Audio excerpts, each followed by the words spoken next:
Los trabajos y los días, un espacio para el humano trasegar, entrevistas y conversaciones sobre la vida, sus trabajos y sus días. Una producción de Olga Lucía Echeverry Gómez para UN Radio 100.4 FM en la Onda Cultural de Medellín.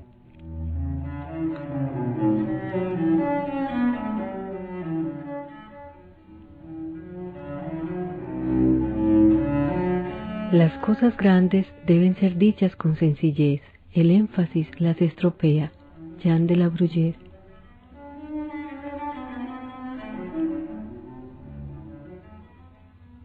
Cordial saludo a todos los que nos sintonizan en este programa Los Trabajos y los Días. Les recuerdo a todos los oyentes que estamos conversando con el psicoanalista Elkin Emilio Villegas Mesa, autor del libro Cura del sentimiento de culpa y de la depresión, recientemente publicado por Ediciones San Pablo. Quienes estén interesados en conseguir el libro o preguntarle algo al autor, pueden comunicarse con el teléfono 217-0136 o al correo electrónico elkinvillegas@gmail.com. Muchas gracias, Elkin, por continuar en este ciclo, porque realmente el tema es tan frondoso, pues que no podemos dejarlo solo con 2 programas. De manera que muchas gracias por estar aquí otra vez. Sí, muchas gracias. Le cuento que a cada respuesta suya me asaltan montones de preguntas. Espero no se me atoren y poder ir sacando algunas. Terminamos en el programa pasado hablando de la razón de la ubicación del diván en la sesión psicoanalítica y la ubicación también del psicoanalista, que se hace de espaldas al paciente para privilegiar la escucha y evitar que el paciente, en la gestualidad y en todo lo que hablamos, nunca estamos callados, siempre estamos casi que a los gritos en la manera de hablar, de vestirnos, de movernos. Entonces, en esa gestualización que siempre está ahí para que el paciente no se sienta ni aprobado ni censurado y pueda hablar con libertad. Finalmente, esa es una de las razones también de esa ubicación oculta del psicoanalista, para preponderar la escucha. Yo diría algo a ese respecto, y es que, bueno, a partir de mi propia experiencia como analista, pero más que de mi experiencia como analista, hablo desde mi experiencia como analizante. Y podría decir de que esa ubicación del analista y ese uso del diván obedece a factores verdaderamente significativos. En la ocasión pasada esbozaba que hay quienes se oponen al uso del diván en la actualidad. Pero no a la ubicación del psicoanalista. También, porque incluso hay quienes practican el psicoanálisis cara a cara. O sea, es cierto que al comienzo en lo que se conoce como entrevistas preliminares, no hay uso del diván.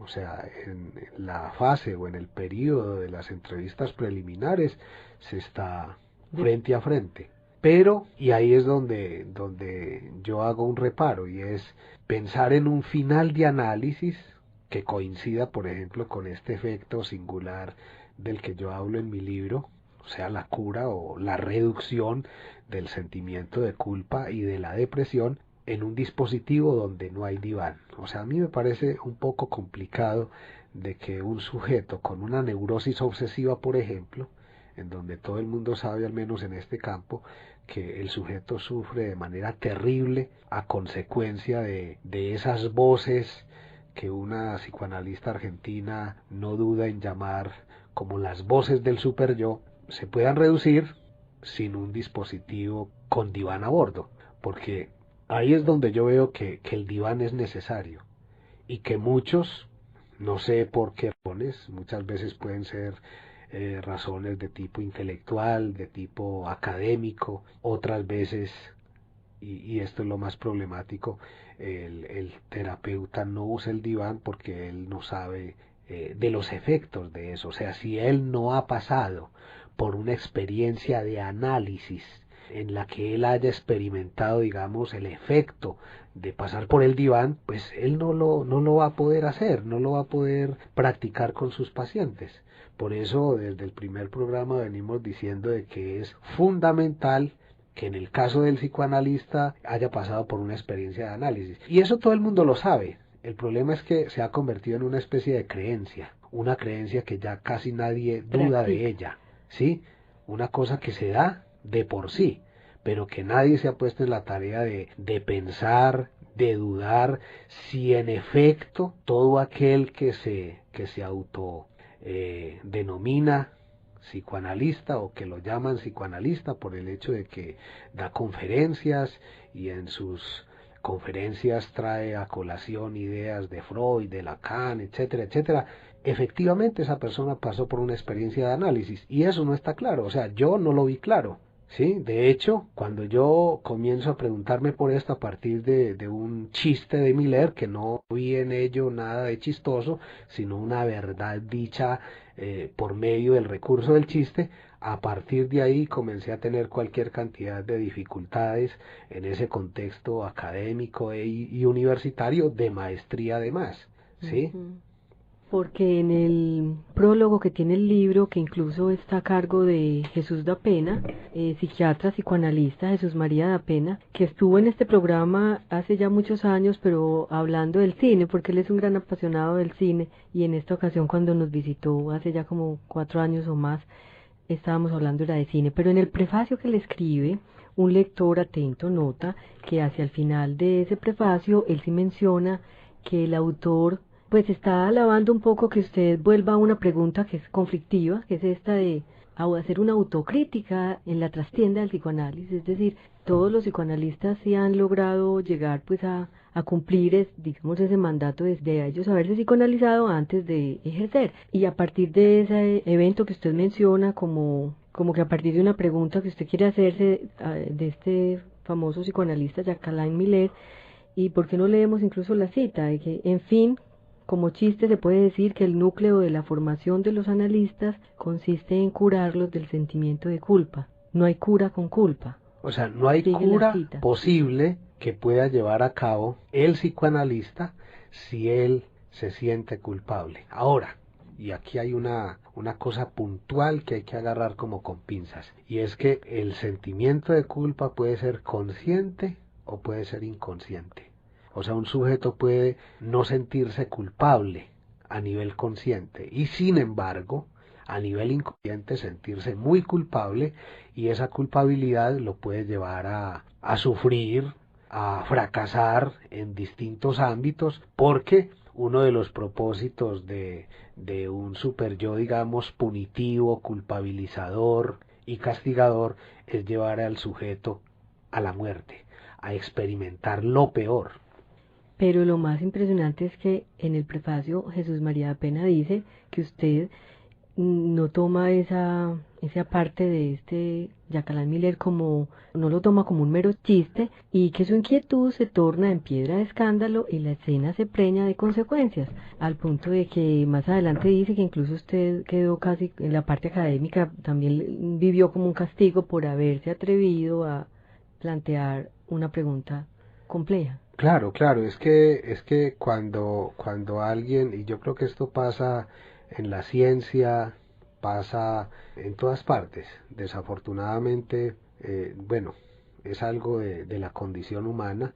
Yo no creo que las tantas cosas que se le endosan a la Edad Media y a instancias religiosas sea necesariamente propio de la Edad Media. Yo pienso que es propio de la condición humana, la tendencia a la homogeneización y la tendencia a excluir a todo aquel que piense distinto, y más en la lógica del capitalismo. Usted sabe que en la lógica del capitalismo todos estamos llamados a consumir ciertos productos, a actuar de cierta manera. Entonces también pasa en las organizaciones analíticas, en donde no necesariamente quienes figuran como psicoanalistas necesariamente han hecho un trabajo de análisis hasta sus últimas consecuencias. Entonces, el hecho de que se haya reaccionado de la manera como se hizo en ese contexto académico y universitario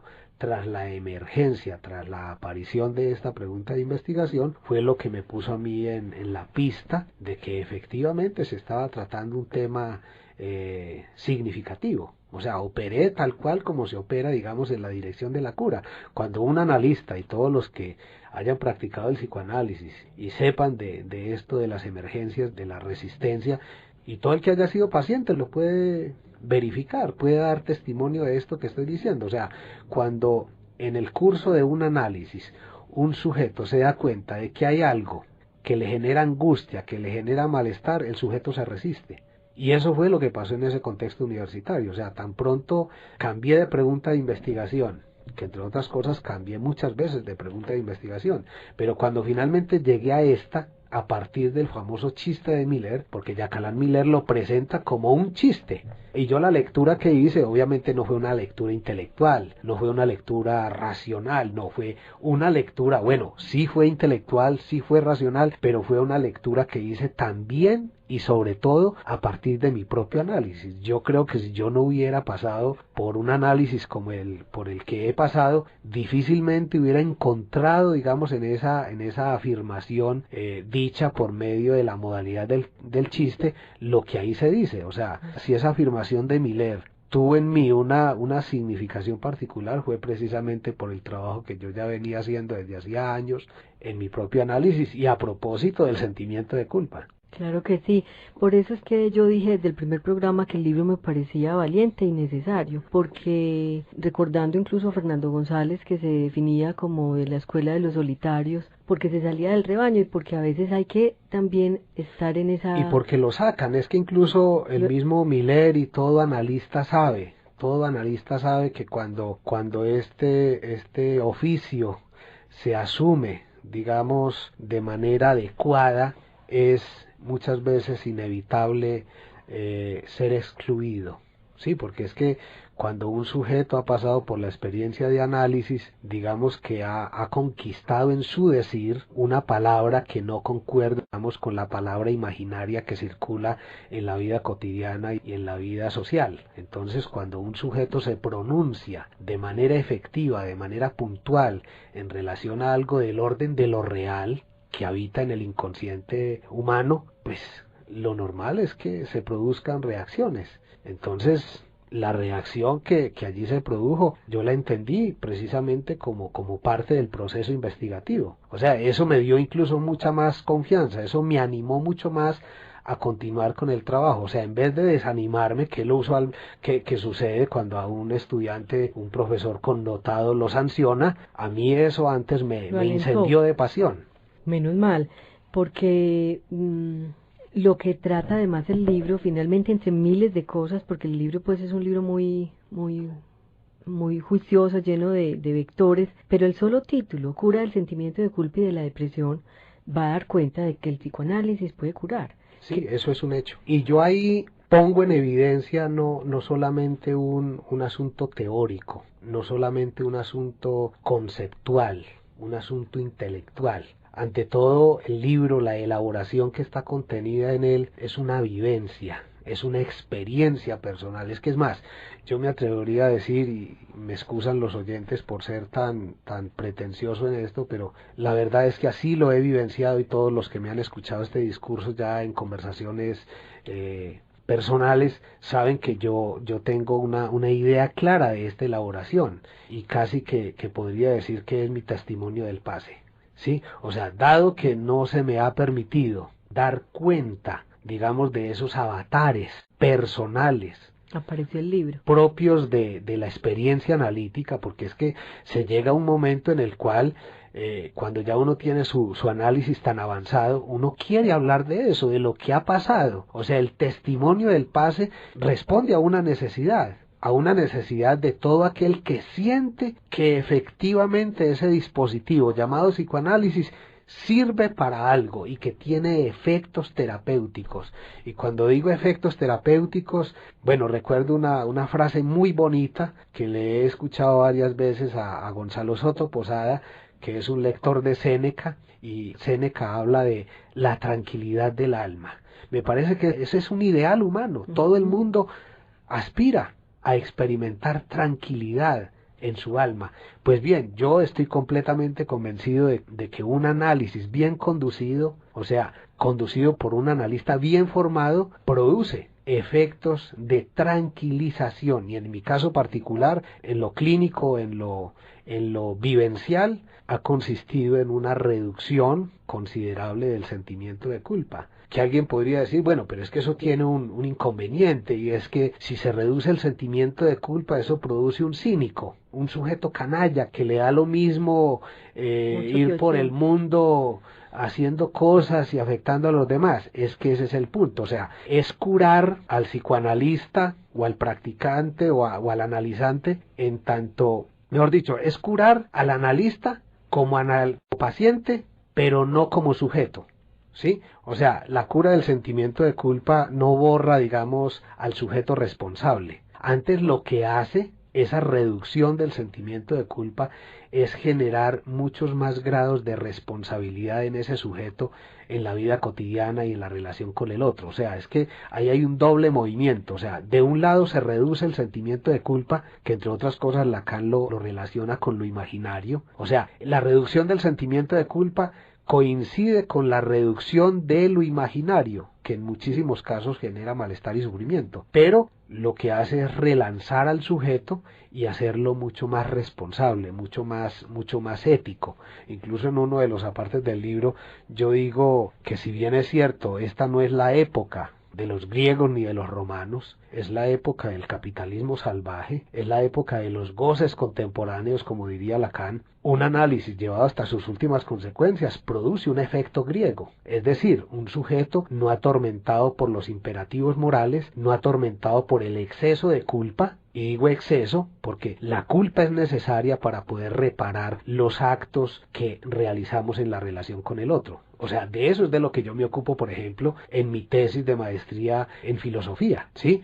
En donde hago un diálogo entre Paul Ricoeur y Freud, en donde muestro que el criminal muchas veces es criminal, y digo muchas veces, no siempre, pero muchas veces es criminal por sentimiento de culpa. Y ahí estoy parado precisamente en una afirmación de Freud de 1916, donde habla de los delincuentes por sentimiento de culpa. O sea, cuando un sujeto se siente muy culpable, como Edipo, por ejemplo, puede pasar al acto criminal como una manera de hacerse castigar y poder pagar por los delitos cometidos. De todas maneras, lo que finalmente el libro también demuestra es que es posible que el psicoanálisis es uno de los caminos para llegar a una cura, o dicho en términos senequianos, a una tranquilidad del alma. Es decir, no es la cura, la gente cree que es como borrar una cicatriz, pues así borrada, no, es menos como usted lo decía muy bien. Exacto, incluso en medicina los médicos saben muy bien que eso de cura no hay que entenderlo como desaparición total de las dolencias o de los síntomas. Y en el caso concreto del psicoanálisis, sabemos que cuando hablamos de cura psicoanalítica, estamos hablando de una reducción.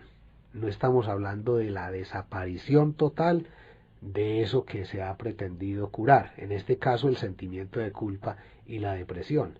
Y esto hay que decirlo así de manera clarita, porque alguien podría pensar, bueno, este señor está engañando a la gente, porque ¿cómo así que hablando de cura del sentimiento de culpa y de la depresión, si uno realmente no se puede curar de eso?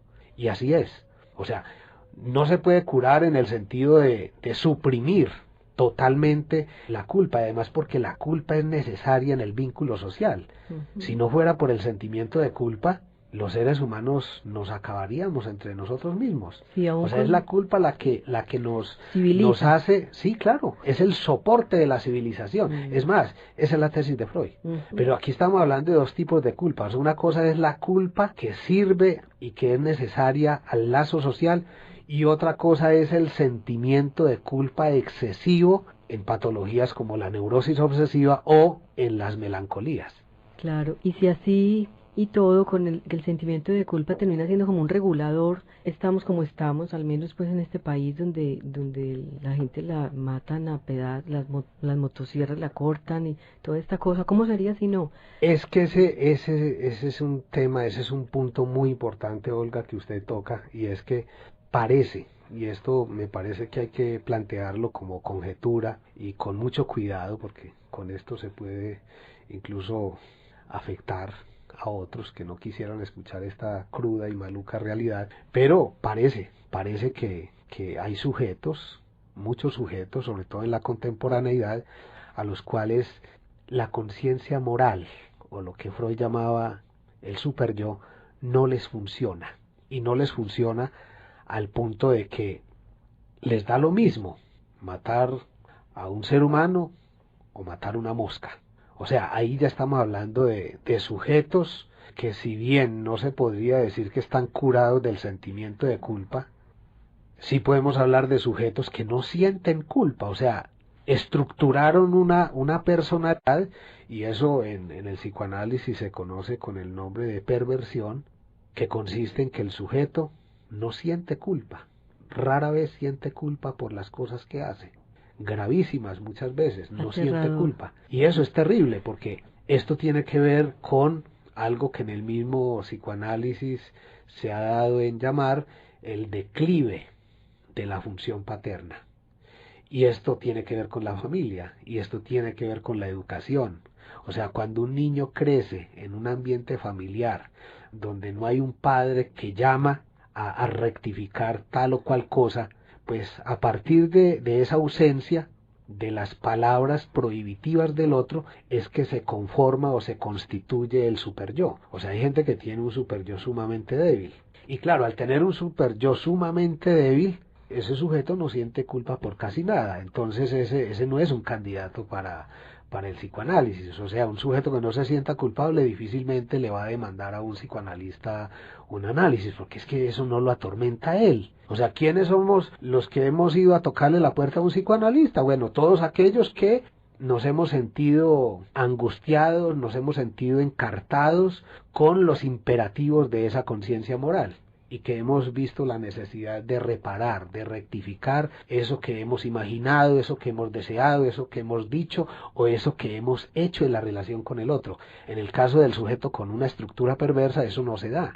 Claro que yo creo que el psicoanálisis sería uno de los caminos, no el único, para tramitar esta tranquilidad del alma, dicho desde Zen. Pero escuchándolo, recuerdo que en alguna oportunidad entrevistaban a Víctor Gaviria sobre su película Rodrigo D., y él manifestó que ese era el resultado de una sociedad huérfana, porque todos estos muchachos, todos estos sicarios y todos estos muchachos, digamos como que se mueven pues en el pillaje, son hijos de madres solteras o de madres abandonadas, o son, los padres no existen, o se fueron o nunca han estado. Lo impresionante es que eso explica muy bien en el caso de cierta parte de la población, pero cuando lo escucho de que hay muchos seres humanos que no tienen sentimiento de culpa para nada, y no solamente en ese plano de la orfandad de los sicarios, sino también los políticos corruptos, la gente que es capaz de embolsillarse plata de los impuestos en un país donde las desigualdades económicas son enormes. Entonces, ¿qué pasa? Esa orfandad es que están bien con el papá existiendo, porque en el caso de la gente más pobre, efectivamente el padre no está ni físicamente siquiera. Lo que pasa es que el padre puede estar, pero no funciona, y ahí es donde está el quid del asunto. Se puede tener padre, pero ese padre no opera como padre, o sea, no opera como límite, como regulador. O sea, no habla, no regula el deseo y el goce del sujeto, ¿sí? En ese sentido estamos hablando de un sujeto prácticamente huérfano. O sea, el sujeto tiene padre biológico, pero es que el padre del psicoanálisis es ante todo una entidad simbólica. O sea, un padre que provee, un padre que da dinero, un padre que da moto, que da carro, que da todo a nivel económico, pero que no habla, que no prohíbe, es un padre que no sirve.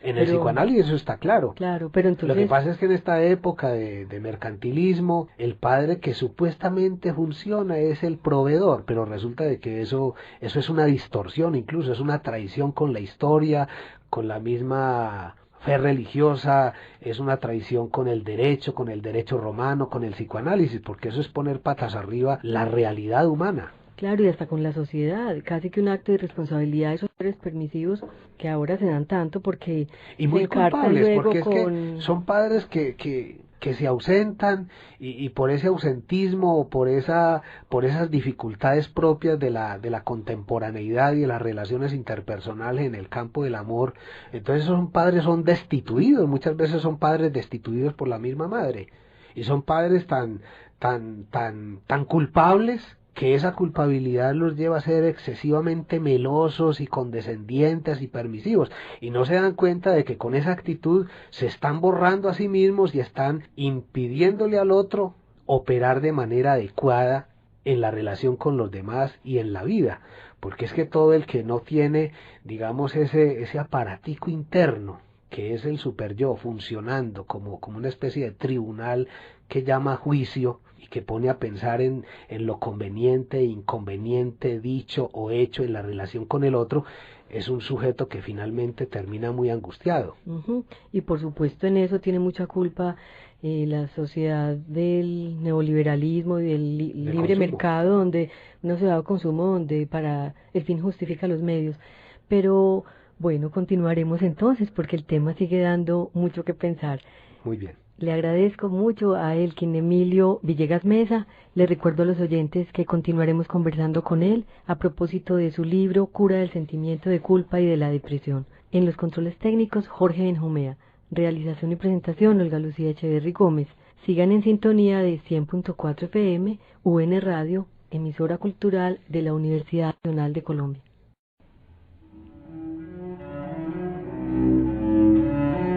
Las cosas grandes deben ser dichas con sencillez. El énfasis las estropea. Jean de la Bruyère.